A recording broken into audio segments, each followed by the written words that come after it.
Thank you. Thank you. We save the best for last, and we're going to hope to get in a couple questions and answers if we have time. Our next speaker was the leading anti-war member of the United States Congress for years and years. Usually so-called opponents of wars in the United States Congress are people who fund them and support them and even cheer for them but criticize certain bits of the wars. This man tried to stop them.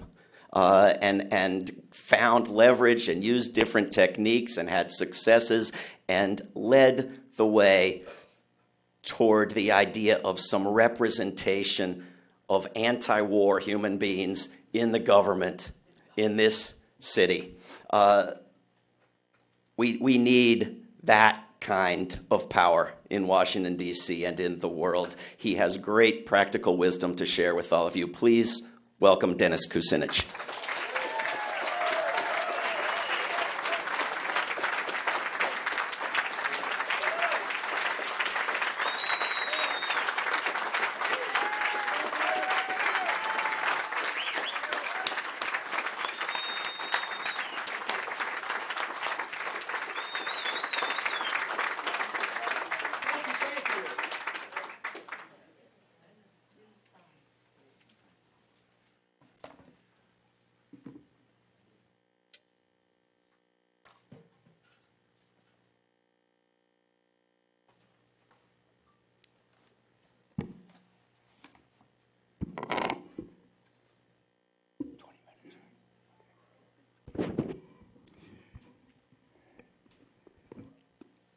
David Swanson, thank you so much for your kind introduction and for your leadership, along with Leah and others in this room, in keeping alive the hope that we can, in fact, have a world that will move beyond war. Each one of us in this room is a leader. As I look around the room and as I saw people coming in, I recognize individuals who I've met across the country and people who have taken a stand in their own community, people who were willing to physically put themselves on the line to challenge this corrupt system.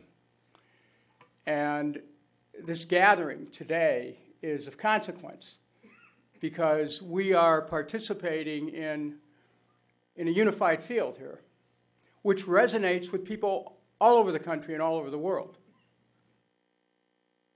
There is what the philosopher and psychologist Jung called a collective unarticulated consciousness that relates to sustaining the world, to holding up the world, to causing people to come together on behalf of their practical aspirations for peace in their homes, in their communities, for economic and social justice, for human rights. These are all practical concerns that people have. And these are yearnings which identify us as members of one common human family. The big lie about war is that somehow we're separate from each other. We're different than each other. It's a lie that continues to be promoted today.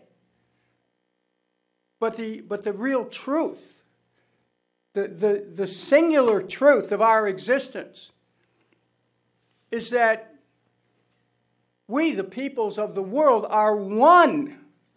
We are one. We are one in our aspirations, we are one in our hopes, we are one in our desire for peace. So this truth of human unity, this truth of oneness, is continually reflected in the technological evolution that takes place. When you understand that the power of a cell phone, we can transmit this conference today, any part of it, around the world instantaneously.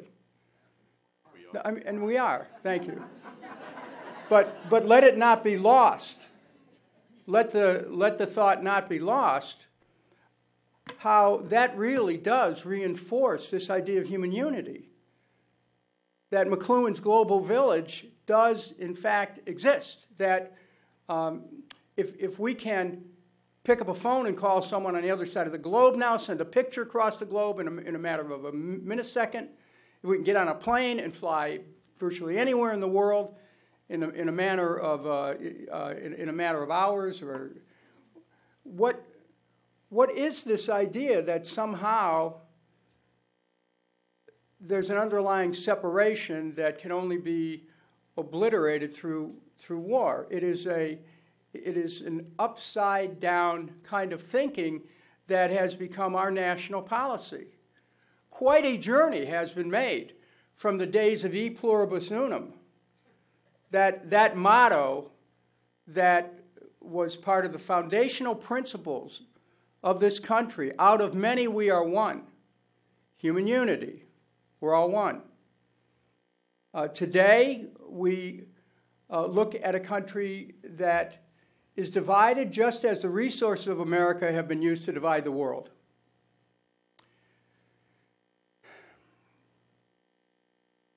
I was elected to the United States Congress in 1996, and it wasn't my first run. Matter of fact, the first time I ran was in '72. Just barely able to qualify for the ballot, but I ran in 1972. And I have here a copy of one of the leaflets that I distributed in the 23rd Congressional District in 1972. And the title of it says, Kucinich says, "End the War." And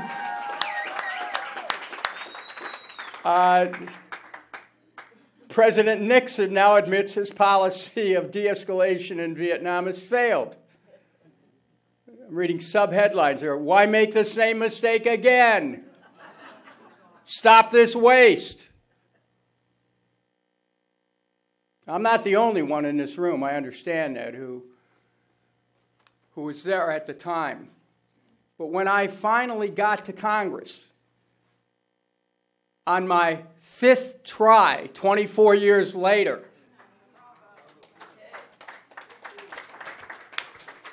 one of the first hearings I had was as a member of the Government Oversight Committee. The Pentagon was asked to come forward to justify their budget, their spending, and it turned out they had over $1 trillion, T for trillion, dollars in accounts that had not and could not be reconciled. $1 trillion. General Smedley Butler, we all know him, was a racket. We understand that. I saw it. And when I saw that, and when I saw they couldn't account for the spending, I was determined from that moment not to vote for a single appropriation for arms for the military, and I kept that through 16 years in Congress because it's all a waste of money and it's a racket. You know, they try to justify this by saying, well, protect our troops. Right? We heard that. We heard that at the beginning of the Iraq War. We have to keep funding the war to protect our troops. And we were saying, protect them, bring them home. We have seen the resources of this country squandered in this racket called war. And we've seen both political parties participate. And we've seen presidents who were elected as, quote, anti-war, turn around and keep funding wars ad infinitum.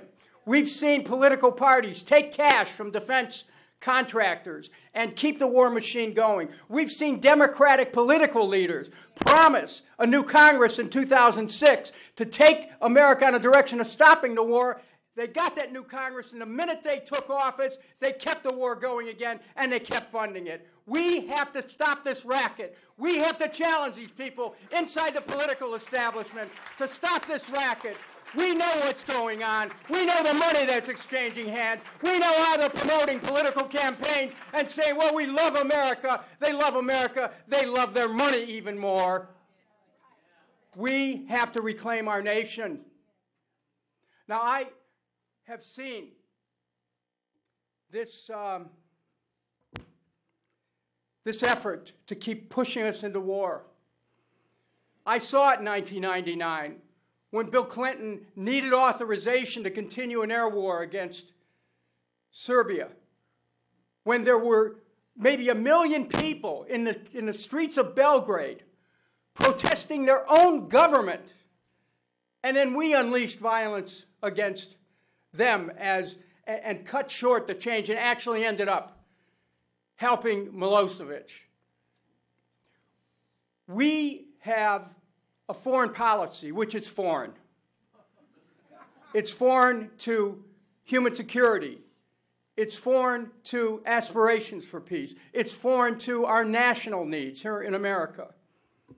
But I had the opportunity to have this catbird seat. I was there. I saw the genesis of war within the Democratic caucus. I saw how men and women who ordinarily you think would be placid, peaceful, God-fearing, loving their children, and all of a sudden they become emboldened with this spirit of war, this imbibing in this Manichaean struggle of the forces of light and darkness, and yet they're voting wrong constantly.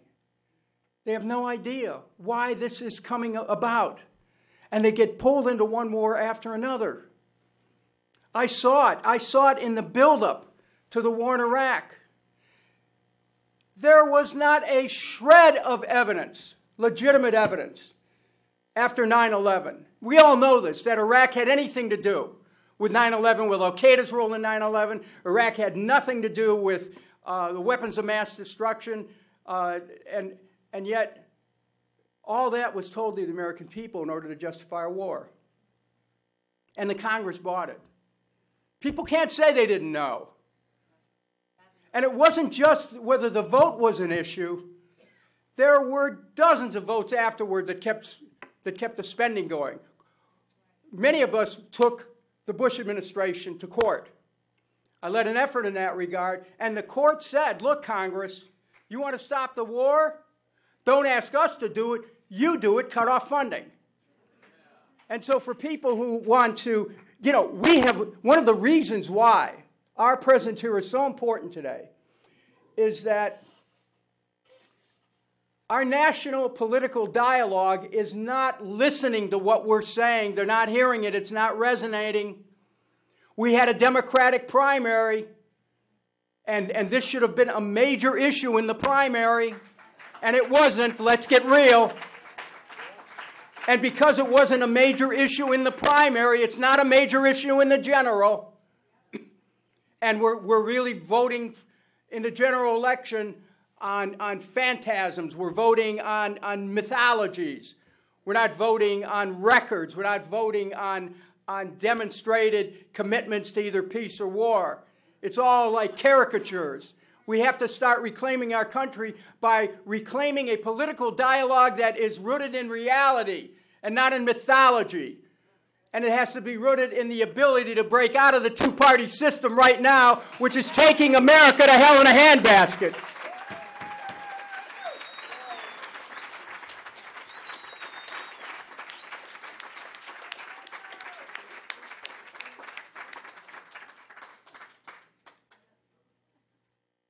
I stopped going to meetings of the Democratic caucus. I called it the Democratic carcass. Years before I left Congress, because all they talked about was how bad the Republicans are, polling and raising money. Now, I've talked to friends of mine in the Republican Party who said that what they generally talk about in the Republican conference is how bad the Democrats are, polling and raising money. That's the difference between the two-party system. But we're not hearing a discussion about how we can achieve true national security. And yes, it is about asking for accountability for those who have sent us into wars based on lies. They need to be accountable. Dave Swanson and I worked for several weeks on an impeachment resolution of George Bush that I delivered for almost 5 hours on the floor of the House of Representatives, thanks to strong kidneys. And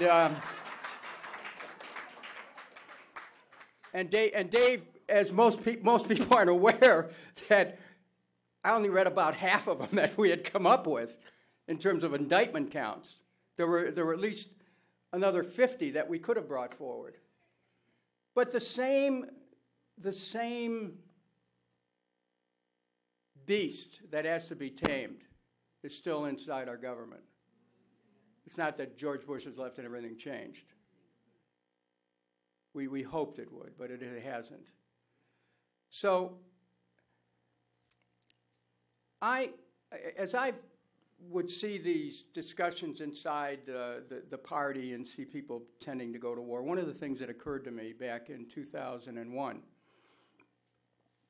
that our government's policies have helped to create some cultural problems here. Our commitment to war comes home. Is there anyone who doesn't think that the wars that are going on in the streets of our country are not connected to the wars that we're proliferating around the world?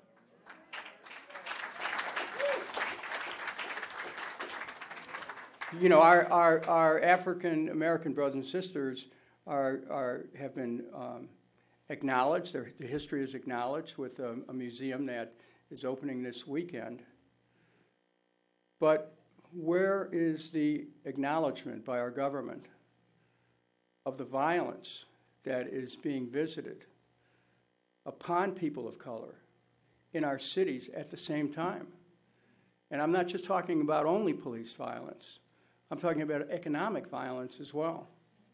You know, after the government bailed out the banks, they forgot towns like Cleveland, where banks were selling no-doc and low-doc loans by the thousands into communities of color and crushing people's aspirations by calling those loans later, knowing full well they were actually tricking people into signing on the dotted line so that they could collateralize these debt obligations and build a windfall on Wall Street. There's massive civil rights violations there that are continuing to this date. In 1968, the Kerner Commission delivered a report to the American people about the underlying conditions in American inner cities, and we are still seeing today those conditions really no different, whether we're talking about measures of education, healthcare, employment, peace. So when I look at what's happening in the country, I still want to go back to the importance of creating a structure of peace in America, which is why in July of 2001, 2 months before 9/11, people from around the country came together to assist in the introduction of legislation to create a structure inside our government which would deal with the issues of domestic violence, spousal abuse, gang violence, gun violence, violence in the school, racial violence, violence against gays, all of the symptomatologies in our society which we have taken in and which gets reinforced by our government visiting war everywhere around the world. This idea, which then was called the Department of Peace, and thanks to Barbara Lee is now the Department of Peace Building, recognizes something, and that is that each one of us has a responsibility. We talk about a collective consciousness. Each one of us has the ability to inform a world that is either going to be more peaceful or more warlike. And so the idea of having a structure inside our government then legitimizes the work of peace in communities and helps to educate children to principles of peace sharing, peace giving, mutuality, looking at the other person as an aspect of oneself. We have to come to understand our capacities, because we can just look at war as an externalization and we can study it objectively, but just as Heisenberg said in his theories, you start looking at something so-called objectively, you change it by just observing it. We have to realize our power to inform a new world with our consciousness, our power through participating, not silently ever, in events that are occurring in the world, our power to be able to create new structures in our own government that are be responsive to the practical aspirations of people. And peace is I think, the most practical aspiration. So we can simultaneously and must challenge these wars, and at the same time create new structures to assure peace, so that someday in America, some child will be able to grow up without having to have lived through the government prosecuting a war in their name, where a child will be able to grow up where war will be some kind of distant memory. And we're planting those seeds of peace now here. And it's a very hopeful moment for that reason. And it's a reason for us to redouble our commitments. The many paths that have been walked by individuals here that led to this moment right here, to our convergence, each one of those is a sacred path. Each one of those needs to be supported. Each one of those needs to be strengthened. And each one of those has a chance to be made stronger through our collective aspirations to have a country that we can call its own, and a country that will truly stand for peace because we insist upon it. Thank you so much. Great to be here.